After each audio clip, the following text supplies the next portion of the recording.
तो चलिए शुरू करते हैं आज का टॉपिक। आज का टॉपिक है हमारा मंत्रिपरिषद। अब देखिए, संविधान में आपको कुछ जगह शब्दावलियों को समझना जरूरी है। तो टॉपिक है मंत्रिपरिषद, ठीक है।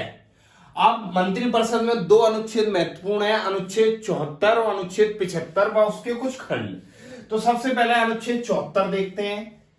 यहां पर आप ये वनडे एग्जाम के लिए क्वेश्चन बनेगा। अनुच्छेद 74 क्या कहता है, अब इसके अंदर क्या दिया वो समझिए। एक मंत्रिपरिषद होगी, सबसे पहला वर्ड है एक मंत्रिपरिषद होगी। अब एक मंत्रिपरिषद क्यों होगी, तो भैया एक मंत्रिपरिषद जो होगी सलाह व सहायता के लिए होगी। सलाह व सहायता के लिए, किसकी सलाह व सहायता के लिए? राष्ट्रपति की सलाह व सहायता के लिए एक मंत्रिपरिषद होगी, जिसके द्वारा राष्ट्रपति अपने कार्यों का निर्वहन करेगा। समझे? जैसा कि हमने बोला था आर्टिकल 53 में, संघ की कार्यपालिका शक्ति राष्ट्रपति में निहित है, जिसका प्रयोग वह अपने द्वारा चुने गए प्राधिकारियों के माध्यम से करता है। यह उसी से संबंधित है। एक मंत्रिपरिषद होगी, यह मंत्रिपरिषद क्यों होगी? सलाह व सहायता के लिए होगी। किसकी सलाह व सहायता? राष्ट्रपति के। राष्ट्रपति की सलाह व सहायता। राष्ट्रपति अपने कार्यों का निर्वहन किसकी सलाह व सहायता से करेगा? मंत्रिपरिषद की। मंत्रिपरिषद का प्रधान कौन होगा? प्रधानमंत्री होगा। यहां पर आप डाउट मत करिएगा, नहीं आप लगा देंगे कि मंत्रिपरिषद जब राष्ट्रपति की सलाह व सहायता के लिए होगी तो उसका प्रधान राष्ट्रपति होगा। राष्ट्रपति नहीं होगा। राष्ट्रपति के लिए एक मंत्रिपरिषद का गठन किया गया है, उसका प्रधान प्रधानमंत्री होता है और वह उसका कार्य क्या है? राष्ट्रपति जो भी कार्य कर रहा है उसके लिए सलाह व सहायता, ठीक है, सलाह व सहायता के लिए। फिर अनुच्छेद 75 क्या कहता है? अनुच्छेद 75 समझिए, मंत्रियों की नियुक्ति। अनुच्छेद 75 मंत्रियों की नियुक्ति कैसे? सबसे पहला क्वेश्चन अब बनेगा, प्रधानमंत्री की नियुक्ति कौन करेगा? राष्ट्रपति करता है। याद रखिए, प्रधानमंत्री की नियुक्ति राष्ट्रपति करता है। राष्ट्रपति कैसे करता है? लोकसभा में जिस दल पर बहुमत सबसे अधिक है उसके लिए उसके सदस्यों, मतलब वह जो लोकसभा के सदस्य हैं, वह अगर किसी एक व्यक्ति का नाम आगे रखते हैं तो प्रधानमंत्री के लिए, तो राष्ट्रपति उसकी नियुक्ति करता है। कहने का मतलब, अगर क्वेश्चन आता है कि प्रधानमंत्री की नियुक्ति कौन करेगा, तो राष्ट्रपति करेगा, या क्वेश्चन आता है प्रधानमंत्री का क्या होता है, प्रधानमंत्री का चुनाव होता है, निर्वाचन होता है, नियुक्ति होती है या मनोनीत होता है, तो आपको सिंपल सा याद रखना है, नियुक्ति होती है, ठीक है। तथा अन्य मंत्रियों की नियुक्ति कौन करेगा? अन्य मंत्रियों की नियुक्ति भी राष्ट्रपति करता है। किसकी सलाह पर? प्रधानमंत्री की सलाह पर। अन्य मंत्रियों की नियुक्ति, जैसे कैबिनेट का जो मंत्री विस्तार होता है, तो उसमें क्या होता है? प्रधानमंत्री की सलाह दी जाती है और राष्ट्रपति के द्वारा नियुक्ति की जाती है। तो यहां पर आप मंत्रियों की नियुक्ति को समझ लेंगे। अनुच्छेद 75 के तहत सबसे पहले तो प्रधानमंत्री की नियुक्ति, और फिर प्रधानमंत्री की सलाह पर अन्य मंत्रियों की नियुक्ति कौन करेगा? राष्ट्रपति करेगा, अनुच्छेद 75 के तहत। अब 75(1) समझते हैं, मंत्रिपरिषद 15% से अधिक ना हो। यह मैंने थोड़ा शॉर्ट में लिखा है, बाकी आप किसी भी संविधान की बुक में इसको लिख लीजिएगा, लेकिन यहां मैं आपको ऐसे समझा दूंगा कि आपको समझ में आ जाएगा। इसका मतलब क्या है? मान लीजिए, जैसे एग्जांपल से समझिए, किसी विधानसभा में 300 सदस्य हैं। विधानसभा में 300 सदस्य हैं, तो 300 सदस्य में से सिर्फ 15%, 300 का 15% कितना होगा? मतलब आप 45 मंत्रियों की नियुक्ति कर सकते हैं।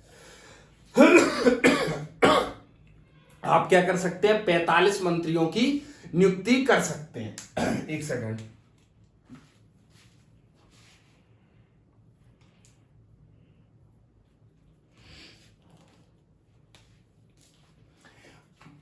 सॉरी।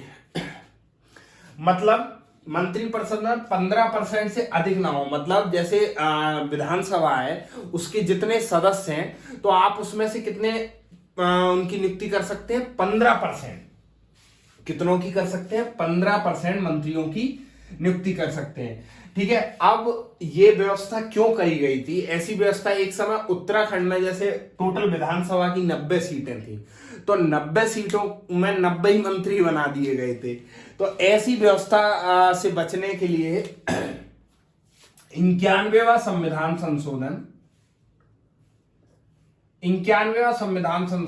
2003 या 2, 91वां संविधान संशोधन 2003, 91वां संविधान संशोधन 2003 द्वारा क्या जोड़ा गया, 15% का ये प्रावधान जोड़ा गया। ठीक है, मतलब कि मंत्रिपरिषद जो है वो 15% से अधिक नहीं होगी।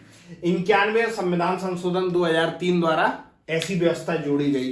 इससे पहले क्या हो रहा था, बहुत सी जगह क्या था थोड़ा सा एग्जांपल से समझिए कि मान लीजिए एक राज्य है, उस राज्य में 3 पार्टियों को 100 में से एक को 35 मिल गए, दूसरे को 35 मिल गए और तीसरे को 30 मिल गए।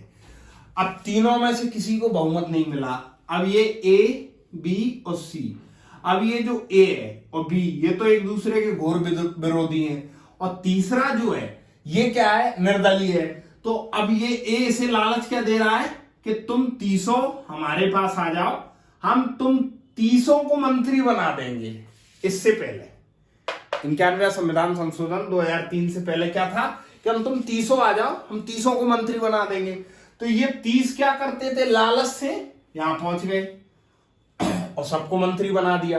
तो अब ऐसा बोला गया कि अगर मान लो 300 सीटें हैं और 200 किसी पार्टी ने जीती तो 200 मंत्री हो गए। तो ऐसा नहीं होगा, इसलिए 91वां संविधान संशोधन करा और कहा गया कि 15% से अधिक मंत्रियों की नियुक्ति नहीं करी जाएगी। ठीक है, 75(2) यही संसद में भी ऐसी व्यवस्था है कि संसद के जितने सदस्य हैं उसका 15% ही, मतलब उसके 15% सदस्यों की नियुक्ति की जाएगी। अब 75(2) की बात कर लो।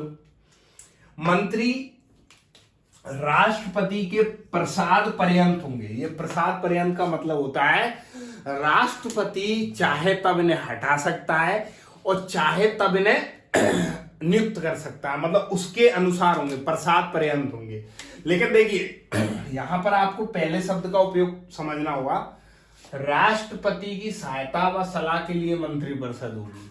यहां पर आपको समझना होगा राष्ट्रपति प्रधानमंत्री की सलाह पर नियुक्ति करता मंत्रियों की। लेकिन यहां पर क्या कह रहा है, मंत्री राष्ट्रपति के प्रसाद पर्यंत होंगे। हालांकि राष्ट्रपति पीएम की सलाह व उस पर ही कार्य करता है। 75(3) मंत्रिपरिषद सामूहिक रूप से लोकसभा के प्रति उत्तरदायी होती है। देखिए मंत्रिपरिषद के जितने भी कार्य हैं और जिन जिन कार्यों का मतलब जिन जिन कार्यों का वो कार्य कर रही है, जिन जिन कार्यों का संचालन कर रही है, उसके जवाब के लिए मान लीजिए उनसे सवाल जवाब पूछे जाएंगे तो वह पूरी मंत्रिपरिषद सामूहिक रूप से किसके प्रति उत्तरदायी होगी, लोकसभा के प्रति, ना कि राज्यसभा के प्रति। समझ रहे हो, लोकसभा के प्रति, क्योंकि लोकसभा क्या है, जनता का सदन है। देखिए लोकसभा का जो चुनाव होता है, लोकसभा के टॉपिक में पढ़ेंगे, इसका चुनाव प्रत्यक्ष जनता के द्वारा होता है। और मंत्रियों का कार्य क्या है, मंत्रियों का मतलब होता है कार्यपालिका। लोकसभा और राज्यसभा का मतलब विधायिका, कानून बनाना, मंत्रियों का मतलब कार्यपालिका यानी कार्य का संचालन करना। तो आपने किन किन कार्यों का संचालन कैसे कैसे किया है उसका आपको जवाब देना होगा मंत्रियों को। इसलिए व्यवस्था मंत्रिपरिषद सामूहिक रूप से लोकसभा के प्रति उत्तरदायी होगी। फिर अगला शपथ, मंत्रियों को उनके पद व गोपनीयता की शपथ राष्ट्रपति दिलाता है। प्रधानमंत्री को भी राष्ट्रपति दिलाता है और अन्य मंत्रियों को भी राष्ट्रपति दिलाता है। यहां से ये क्वेश्चन सीधा बनता है कि मंत्रियों को शपथ कौन दिलाता है, तो राष्ट्रपति दिलाता है। मंत्रिपरिषद किसके प्रति उत्तरदायी होती है, सामूहिक रूप से लोकसभा के प्रति होती है। मंत्री किसके प्रसाद पर्यंत रहते हैं, राष्ट्रपति के रहते हैं। और कितने परसेंट मंत्री नियुक्त किए जा सकते हैं, तो 15%, कुल जो सदस्य हैं उसके 15%। ठीक है, फिर अगला है 75.5, संसद सदस्य ना होकर भी मंत्री। ये मैंने शॉर्ट में लिख दिया, इसको आप समझिए। ये व्यवस्था क्या है, मान लीजिए कोई व्यक्ति संसद का सदस्य नहीं है, संसद का या विधानसभा विधानमंडल का सदस्य नहीं है, आप संसद से समझिए।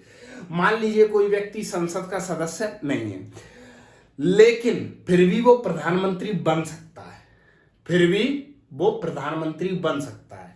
कैसे बनेगा वो समझिए कि मान लीजिए कि किसी पार्टी ने किसी व्यक्ति को पीएम नियुक्त कर दिया, और ना तो वो लोकसभा का सदस्य है और ना वो राज्यसभा का सदस्य है, लेकिन वो 6 महीने के अंदर अगर लोकसभा या राज्यसभा में से किसी से भी 6 महीने के अंदर सदस्यता ग्रहण कर लेता है तो वह परमानेंट पीएम रहेगा, और सदस्यता ग्रहण नहीं करता है तो फिर वह अपने पद से हट जाएगा या पद को त्याग देगा। तो इस यहां पर यह व्यवस्था की गई है कि कोई भी व्यक्ति अगर वो लोकसभा या राज्यसभा का सदस्य नहीं है, फिर भी वो प्रधानमंत्री भी बन सकता है और मंत्री भी बन सकता है। बस शर्त क्या है, उसको 6 माह के अंदर, यहां से क्वेश्चन आता है बहुत सी बार, कितने माह के अंदर संसद का सदस्य बनना जरूरी है, संसद यानी लोकसभा या राज्यसभा का, तो 6 माह के अंदर सदस्य बनना जरूरी है।